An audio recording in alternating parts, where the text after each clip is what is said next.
Welcome. I hope that you're feeling a little bit of relief. The pressure valve has been released, is coming through the solar eclipse we just came through. If you want to know more about that, you can check out the video on that. But we are still in eclipse season, although there's some beautiful energy coming through. It's a very auspicious few days here at the beginning of the month. We have a lunar eclipse towards the middle of the month, and I'll inform you about that. But this is a time where your heart is going to really have the opportunity to open, for you to connect with your creativity and beauty, and new truths are coming through. Hi, I'm Prema Gurreri, and welcome to Chart Your Path. If you're new to the channel, go ahead and subscribe, click the bell notification so that you don't miss any of my updates and other videos. I'm putting videos out every week, and also feel free to share this around. If you haven't already taken the Sacred Wealth Code quiz, the link is down below, and it'll give you one of your Sacred Wealth Code archetypes. Also, there's a free activation class on aligned power from the inside out, and some other free resources for you if you want to connect in deeper. And I'll tell you more about how to work with me at the end of the video. So we start the month with a very auspicious time, May 2nd through about the 7th of May. Akshaya Tritiya is really on the 2nd, 3rd of May. And this is a time where the sun is exalted and the moon is exalted. So this is like the brightest day of the year. So this is shining light, soul, consciousness, light, and really lighting up the path for you. It's a great time to launch things. It's a great time to move forward on your projects. It's like a portal of light to manifest your dreams and desires. And because of where the moon is going to be in Cancer on the 7th and the aspects and such, that really the 2nd through the 7th, I really like this time. I know you've been waiting for some clarity. Open up to that clarity dropping through. You might need to, talk about that. You might even want to get a reading about that. Let that clarity come through. And whatever you're feeling like, okay, I've got that clarity, go ahead and make a move on it. Whether that's declaring the plan, whether that's actually launching something, like physically doing it, but even making the choice of, oh, this is the direction I'm going to take with this and moving forward, is a brilliant time to doing that. So that's the 2nd through the 7th. And coming out of this eclipse time, it's great to have some clarity really drop in. Now, if clarity hasn't dropped in for you, don't worry, it's coming, okay? Some people are really still in process right now, and just really give yourself that time to, if you're still in the evaluation phase, that is moving you towards clarity, and let that be enough. Because when you put the pressure on of like, well, I need to know, or I should have known, that just jams your circuits. That's not going to get you anywhere. So take a deep breath with that and trust where you are in your process on what you're ready for clarity or what you want to move forward on, and understand that it's sorting itself out, and process is not a bad thing.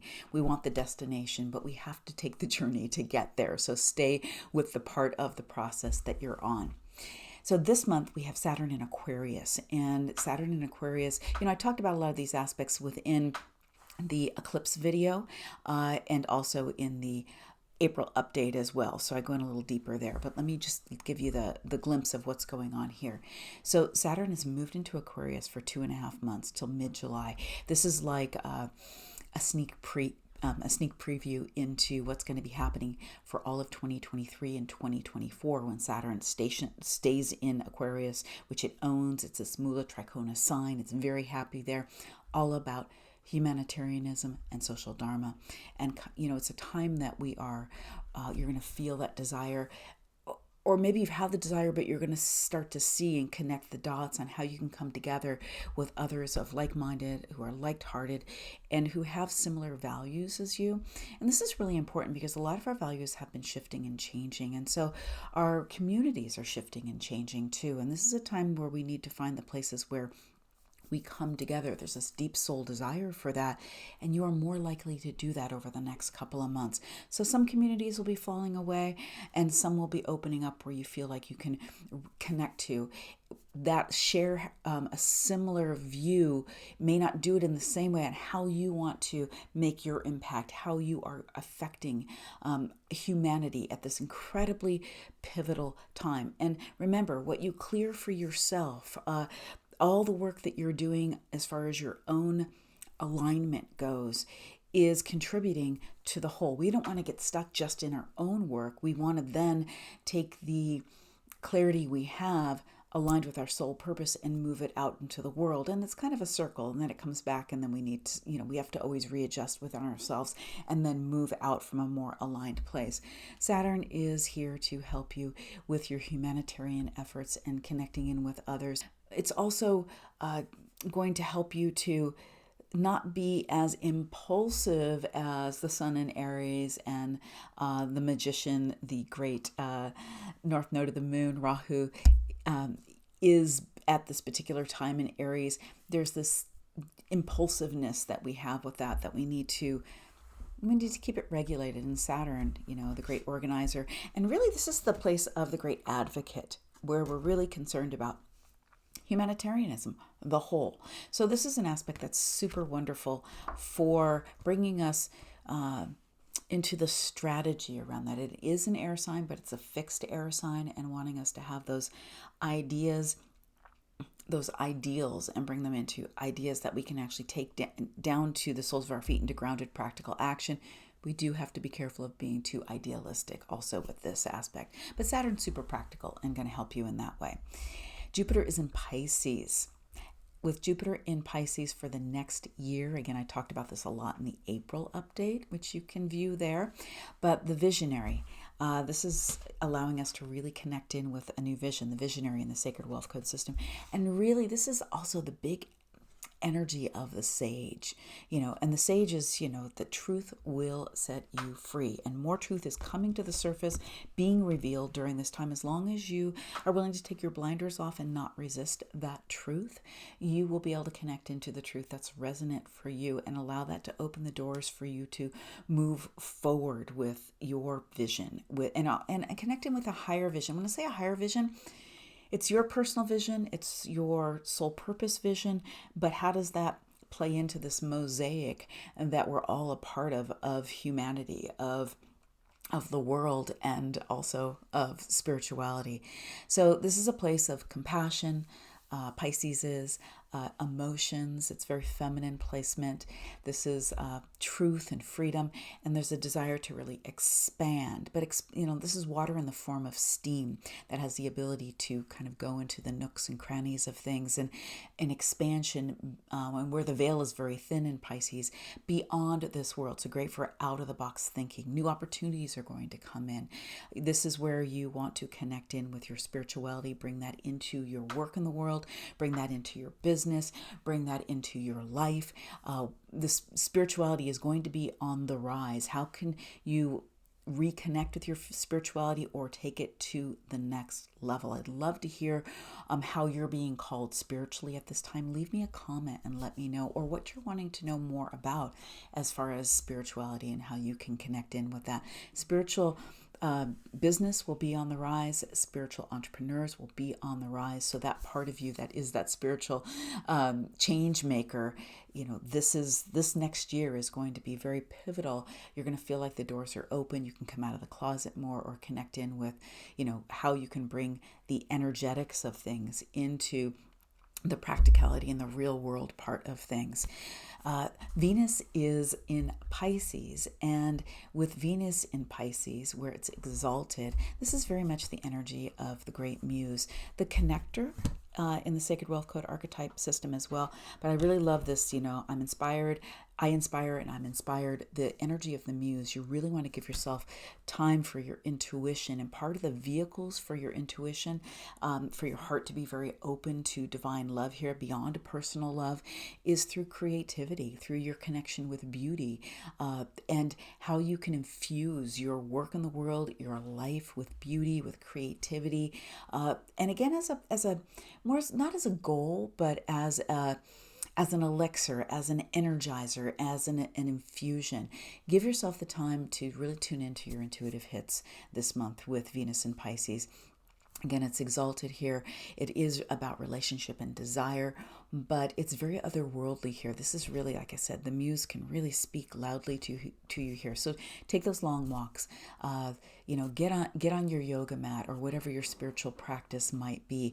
Get whatever your creativity, whether it's knitting or painting, or whether, for me, it's in my garden, whatever it is, just really yourself. That's soul language. And there'll be things that drop in during this time on how you can connect more with, with those you want to connect with your work, and that bridge between spirituality and this world, just like with Jupiter in this placement. So give yourself extra time for that. Mercury is going to be in Taurus for a long stay in Taurus from the 24th of April to the 21st of July. Yes, it's going to be there for that long. But on May 10th through June 3rd, it is going to be retrograde. So what I want to invite you to be aware of around that is the typical things that come with a Mercury retrograde, right? So that we have the days before the retrograde and after, so that'll be May 9th, 10th, and 11th, and June 2nd, 3rd, and 4th. Those are the times it's a little bit wonky, so keep it simple. Don't make important decisions. Don't make big commitments, and don't travel if you don't have to during those times. Although I do want to say this month that people are traveling. I think it's a good time to get out and travel, and just give yourself extra padded time for the fact there may be delays and such, especially with everyone traveling as much as they are. But look, we're ready to get out and get about and reconnect in. And I encourage you to do that. Just do that without a lot of pressure, and giving yourself more time is always super helpful with that. So Taurus, I've been talking about beauty with Pisces and Venus there, but Taurus is also, Venus owns Taurus and is very much around beauty. It's wealth, security, and with the great communicator there, Mercury's archetype, and also the merchant. Opportunities to prosper are everywhere. A couple of Mercury's strong archetypes here in Taurus. This is a time where we're going to be reevaluating our sense of security and our attachments, because Taurus can be pretty attached as well. The sole desire here is to make your life and your business, your work in the world, and whatever Taurus represents for you, more harmonious. This is a place where we're going to see, more music, more art and film come out during this time. This is a fixed placement, so we may have an experience of some more restrictions coming in, but I think it's very temporary, because I don't think we're really up for that as a collective, and I just don't think that's gonna fly during this time. You really want to reevaluate your attachments to things around specifically security, or whatever Taurus represents, whatever house that represents in your Vedic astrology chart. Yes, I am talking Vedic astrology, the sidereal zodiac. So not a bad retrograde by any means. There'll be a little bumps and all of that, but that reevaluation process is something that's useful. We want to sort out what's not working anymore. The less attached we can be, or reframe our attachments. Reframing our attachments means that we have a different perspective. So we can have a false sense of security and attach to a certain relationship, a certain job, a certain way of being or doing things, or even, group of people, because we feel secure. But is that really a true perception? Or is that keeping you attached and holding you back and stuck in some way? So you're going to realize some of the ways that you're stuck. Communication, you're going to want to take a little extra time with your communication during this retrograde. Slow it down, listen a little bit more, which is always a good remedy for communication, because we don't tend to hear a lot of the time. We're too busy thinking about what we need and want to say. So slowing it down a little in our communication will be super useful. So right around mid-month, we've got the sun moving into Taurus on the 14th, and that's going to be more of our grounded, harmonious leadership after we're coming from this exalted sun in Aries with the eclipse pattern. It's going to ground in that next shift you've taken in your path here. Although with the solar eclipse, remember, it plays out over 6 months, and it's going to be 2 or 3 months down the road where you start to really see what the shift is for you. I talked more about the solar eclipse in my last video, so you can watch that there. May 15th, 16th, depending on where you are, we have the lunar eclipse. I will put an update out for this, but just as a sneak preview, this is happening just at 1 degree of Scorpio in the nakshatra of Vishaka. And this is where we're going to have unexpected changes that happen pretty much at this time. So It's also a place where time where it can be very heightened emotions when this lunar eclipse portal is open. It can be really emotional, and it's a deep soul calling to release old patterns. And I really encourage you to keep life simple. Don't overschedule yourself, because unexpected things happen during lunar eclipses, like at the time. So you want to keep your life open enough so that you have time for whatever may come up around whatever house in your chart that this is ruling, which is really useful to know where these eclipse patterns have just moved to, where Jupiter has just moved to. And that would be a soul blueprint reading with me. The link is down below for that if you really want to dive into that and really understand what all these aspects are in your soul blueprint and how you can align with them. The other key date I want to give you here is Mars will also at this time on the 16th move into from Aquarius, it'll move into Pisces.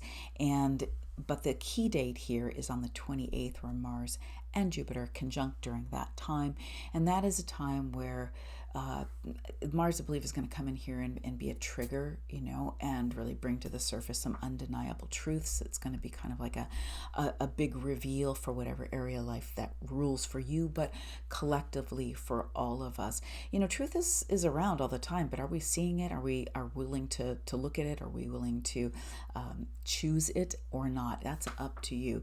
But you'll be activated to take inspired action based on the truth that comes up for you and based on your soul blueprint, your soul purpose, which is, there's been a lot of, which way should I go? May is a time where we're going to be able to move things forward, even though we have an eclipse and even though we have this Mercury retrograde period of time. So I'm going to be excited to hear what truths are coming up for you during this time. So if you're wanting to get a reading with me, all the links for my readings are down below. Feel free to click that and book a time with me. I do have some times open in May. And then if you're wanting to take a deeper journey of mentorship, if you really want to alchemize your soul purpose, really align with your soul blueprint, move your mission, your impact of the world out into the world, or decide what that's going to be. Maybe you're transitioning from a career, stepping your business to the next level, or really honing in on how, what are my gifts, or how do I take these amazing gifts that I have and really channel them through my work in the world in a way that it also is an equal energy exchange, and I also have the wealth created from that. That's right and true for me. That would be my soul blueprint program, and I encourage you to book a call with me and let's find out if you're a good fit for that. What makes the soul blueprint different than, what makes the solutionary blueprint program different is that, and we do your soul blueprint within that, you do have a private session with me, is that this is really looking at holistically the whole of your life. We work on what you need to release. We work on your mission, your movement, your messaging even out in the world, and how you're expressing your business and where you're taking it or defining it, even the practical sort of soul aligned tools to do that. And at the same time, understanding your soul blueprint, the astrology behind it, how you navigate all of this from the inside out in a way that's right and true for you, with your sacred wealth code, being true to your gifts, and no part of you is left out. This is an all-inclusive journey, because it's very hard to just slice a part of yourself out and do one thing, and because business is a spiritual path, or moving your mission out in the world is a spiritual path, and you need to be able to do the inner work and the energetics along the way, because we're working with energetics, intuition, and astrology. That's what the solutionary blueprint is about. So the link's down below if you want to book a call and have a conversation to find out if you're a good fit for that. All right. So much love to you. Look forward to seeing you in the next video.